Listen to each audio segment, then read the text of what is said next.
Hay un video estremecedor que desde hace un par de días circula en redes sociales y es la toma más elocuente que he encontrado para hablarles sobre la violencia histérica que hay en los municipios olvidados de Tamaulipas. Dura 1 minuto con 6 segundos. No se conoce la fecha exacta de la grabación, pero a juzgar por las más recientes balaceras en el norte del estado no debe tener más de 3 días. Quien graba con su teléfono lo hace mientras conduce a baja velocidad por la carretera Reynosa-Río Bravo, un sendero desolado que ni los enfermos o heridos se atreven a pisar de noche para llegar hasta un hospital. Del lado izquierdo de la carretera aparece un vehículo ardiendo. Tiene las puertas abiertas, señal de que sus tripulantes huyeron o intentaron escapar. Nación Criminal con Oscar Valderas. ¡Ay no, qué feo! Hay un muchacho quemándose, grita la mujer que acompaña al conductor cuando ve un cuerpo que lentamente se achicharra. Ma, son de allá. No le tengas compasión, qué bueno que les hicieron eso. Contesta el hombre joven que usa el eufemismo más común del pueblo. Venir de allá es de Reynosa, Tamaulipas, la cuna del brazo armado Los Metros, uno de los engendros que parió el Cártel del Golfo, que se pelea por el municipio contra la escisión Los Escorpiones. El conductor sigue su camino unos 20 kilómetros por hora. Va lento porque quiere grabar con el mayor detalle posible y porque en Río Bravo, manejar por encima de los 60 kilómetros por hora puede atraer a un comando que le cierre el paso a punta de pistola porque hasta la velocidad está bajo control del crimen organizado. El video sigue a través del parabrisas roto. Aparece un segundo vehículo quemado a la derecha, otro a la izquierda, uno más en medio de la carretera flanqueado por banquetas vacías. Todo desierto, ni un negocio abierto a la vista. La mujer sigue lamentándose. Me dio cosa ver ese pelado quemándose, ese desgraciado. Su hijo pregunta, ¿lo viste vivo? Aparece un quinto vehículo quemado. Todas son camionetas. Me recuerdan a ese audio filtrado hace unos días en el que se escucha al jefe criminal tamaulipeco, el comandante Gómez, pedir a sus sicarios que roben vehículos 4x4 y que se les pagarían en $6,000 por cada unidad. Ahí se ve donde se está quemando el vato, dice la señora. La barra que mide la duración del video está por llegar al extremo derecho para marcar el fin de la grabación, cuando quien graba hace un paneo que permite ver a los pasajeros que la acompañan. Es un final de horror. Se ve una nuca pequeña, el cabello corto de un niño que desde el asiento trasero mira todo con curiosidad.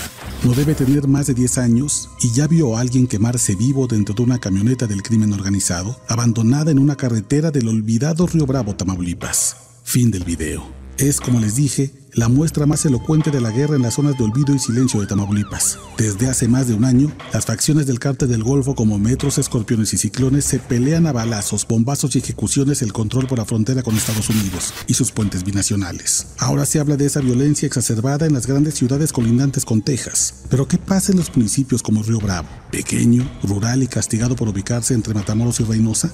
A lo largo del video, no se observa ni un vehículo del ejército, tampoco de la Guardia Nacional. Los 132,000 habitantes del municipio viven un virtual secuestro, sin que la prensa o las autoridades locales o nacionales hagan eco de sus reclamos, sus miedos o su estrés postraumático. La crónica de los últimos días está en redes sociales. El 1 de agosto aparecieron videos de jóvenes armados en camionetas por la cabecera municipal. El 2 de agosto, 2 cuerpos abandonados en la brecha 109. El 4, videos de una balacera a las 2 de la mañana. El 6, sicarios se grabaron festejando la quema de más vehículos. El 7 de este mes, la noticia de que las colonias del poniente no tienen luz porque el crimen organizado baleó las antenas de telecomunicaciones. Y ayer 8 de agosto, el infame video del joven quemado visto por un niño que se asoma por la ventanilla del auto en la carretera Reynosa, Río Bravo. Según el gobierno mexicano, las familias de Río Bravo, Tamaulipas, viven principalmente de vender cajas de madera y bolsas de plástico, demasiado pobres para mudarse y alejarse del terror, y por lo visto en las últimas semanas, demasiado invisibles para que alguien los ayude.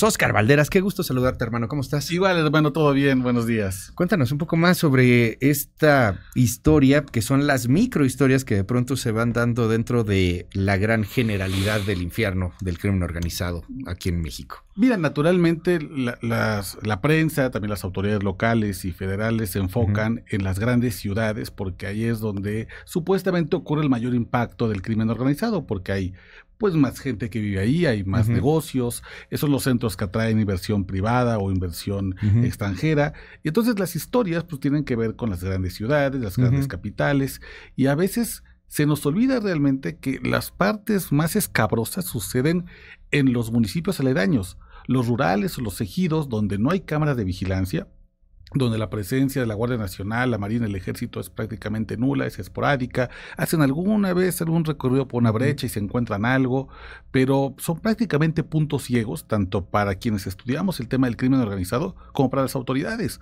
Y entonces en esos puntos ciegos pues ocurren historias terribles que ahora, gracias a que tenemos redes sociales y que la mayoría de los teléfonos tienen una cámara, pues podemos conocer, como el caso de este video que les narro, que fue grabado hace 2 días yo creo, en Río Bravo. Seguramente tal vez ya empezó a circular en redes sociales de manera un poco más masiva. A mí me llegó por un chat privado por parte de policías municipales en Tamaulipas.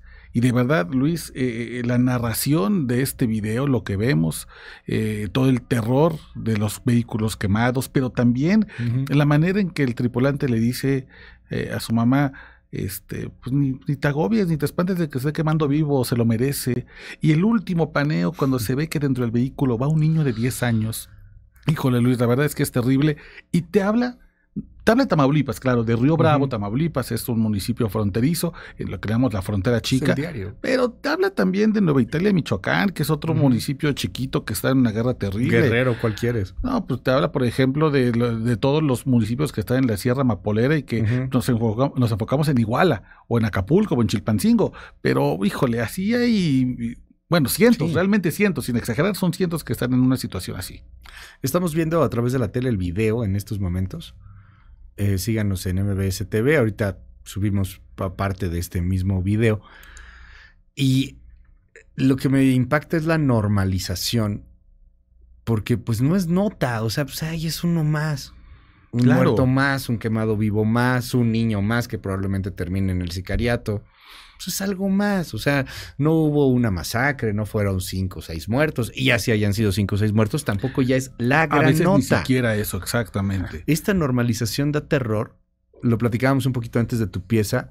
Por ejemplo, con las autodefensas de Tecámac, ¿no? De ayer y de el Estado de México, de los transportistas, que la gente les empieza a aplaudir y que dicen, oye, pues mira, al fin hacen algo, porque ya lo normal es que me asaltan, lo normal es que esté violentado el Estado de Derecho, lo normal es que pase absolutamente todo, lo normal es que haya impunidad. Entonces, cuando de repente llega alguien ahí a medio tratar de poner orden, pues se vuelve la nota. O sea, qué enfermos estamos, qué torcida está la mentada realidad, Oscar. Y si algo hemos aprendido de las autodefensas de Guerrero, de Michoacán, del propio Tamaulipas, de Alcona Pedro J. Méndez, es que en realidad no son justicieros, no son gente unos gandallas con intenciones 100% puras. Muchas veces son financiados por los propios grupos del crimen organizado. Además, Luis, déjame contarte un dato de contexto del video del que hablamos en esta pieza, y es que por las horas me da la impresión de que el video fue grabado a unas cuantas, a 20, 30 minutos de Reynosa, donde el actual alcalde, Carlos Peña, enfrenta un proceso de denuncia penal en su contra por enriquecimiento ilícito. Se le acusa, hasta ahora no se le ha comprobado, pero se le acusa de haber adquirido un terreno de más de 4 millones de pesos a los 19 años, sin haber tenido ningún antecedente laboral. Y el propio alcalde, que es de Morena, acusa que en Tamaulipas, que gobierna Morena, no hay Estado de Derecho. Imagínate. Es que ese es el nivel de la descomposición. Pero insisto, Tamaulipas es un botón de prueba. Es solamente un ejemplo de muchas otras cosas que están pasando en el país, donde los propios alcaldes del propio partido político están diciendo no hay para dónde hacerse, no tenemos hacia dónde hacernos. Zacatecas es lo mismo, ahí peor, con hermanos. Es peor. Es el mismo partido y además son primos hermanos, ¿no? Es peor. Ahí tienes a los Monreal agarrados del chongo. El alcalde de Fresnillo, que es hermano del gobernador de Zacatecas, se andan peleando porque no lo invitan a las reuniones del gabinete de seguridad. Y en Guerrero tienes a Norma Otilia, la alcaldesa, que tampoco es de la línea de Evelyn Salgado. Pero que comparten partido, de algún modo. Los dos son de Morena. Los dos son de Morena. Porque durante mucho tiempo la venta, digamos, de seguridad que hacían los presidentes municipales cuando estaban en campaña, decirle a la gente, vota por mí porque el gobernador es de mi partido, porque el presidente es de mi partido. Entonces va a correr el flujo de dinero, van a correr las estrategias. Te conviene que estemos los tres bien alineados y que no nos andamos peleando porque uno es priista, panista y otro es periodista o otro es morenista. Hoy la realidad es que ni siquiera eso se le puede garantizar al votante. Y eso es muy importante de cara al 2024, porque van a venir promesas de muchos candidatos diciendo, hombre, pero es que yo soy amigo del presidente. pero es que yo soy amigo de Xóchitl, pero es que, y entonces te conviene votar por mí. Hoy la verdad es que está tan descompuesto el sistema de seguridad que esta, digamos, unificación de partidos que le prometen al votante como solución al problema de seguridad no existe. Y esto lo estamos viendo en este momento en varios estados del país. Hay algo que me brinca y pasa siempre en las partes más fregadas. Siempre es en la parte más marginada.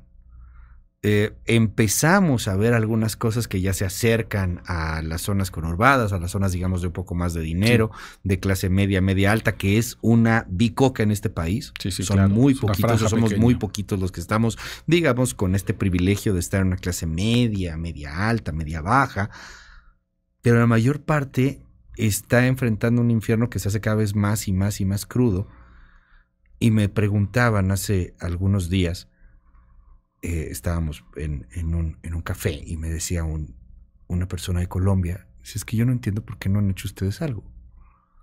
Y lo que salía en la mesa, Oscar, que quería compartir contigo hoy, es, alguien por ahí señalaba, pues es que no le ha pegado a la gente medio rica o que tiene cierto dinero. Todo le va pegando a la gente más fregada y más fregada. Y no somos tan hermanos como nos gusta presumir. Cuando hay un temblor, pues sí, sale Frida y todos. Somos bien hermanos. Pero la verdad somos gachos. O sea, que se friegue Tamaulipas, que se friegue el Niño, que se friegue Guerrero, que se friegue todo, que se friegue Zacatecas. Un temblor democratiza. Un temblor pega igual al rico o al pobre. Sacude a todos exactamente igual, ¿no? Una inundación, un tsunami, que en el caso de las cosas eso puede pasar. Pero lamentablemente en México la violencia armada se concentra sobre todo en zonas rurales, donde, por supuesto, está la gente más marginada, la más vulnerable, y entonces, como no toca, como tú bien dices, a las clases más acomodadas, entonces no surge un movimiento. Los movimientos intensos en México contra la violencia solamente han surgido una vez que han tocado a una figura prominente o a una figura de dinero. Pienso en el fallecido José Martí, Sí, la salida. Sí, Alejandro Martí, perdóname, y su hijo. Pienso también en Moreira, la fundadora de Causa Común, que fue su esposo Pedro Galindo, un empresario. Pienso, por ejemplo, también en Isabel Miranda de Wallace, que hizo un movimiento interesante, una mujer que ya tenía dinero y recursos con su empresa de publicidad exterior. Y bueno, en el caso, por ejemplo, de La Laguna, pues el asesinato del hijo del exgobernador Humberto Moreira. En el caso de Monterrey. Sobrino del gobernador en ese entonces. Exacto, sobrino de Rubén Moreira. Cuando tocaron, por ejemplo, las cúpulas empresariales de Monterrey y vino el Casino Royal. Pero mientras toda esa violencia se concentraba, por ejemplo, en las colonias más fregadas de la Laguna, pues no pasó nada. Mientras esto ocurría en las zonas más marginadas del Estado de México, pues no pasó nada. Mientras pasaba en la Independencia y durante muchos años fue ese cerro de Monterrey el centro de reclutamiento de los Zetas, no pasó nada. Lamentablemente no hemos encontrado un parámetro común para decir esto es lo intolerable como sociedad y no vamos a permitirlo. Mientras no tengamos un parámetro común entre todos que digamos la línea, este es lo que ya no vamos a seguir permitiendo, pues estas cosas van a seguir pasando y municipios como Río Bravo, Tamaulipas, van a seguir viviendo este infierno. Gracias, Oscar. ¿Te seguimos en tus redes? En Twitter, querido Luis, @Oscar Balmen. Muchísimas gracias. Es Oscar Valderas.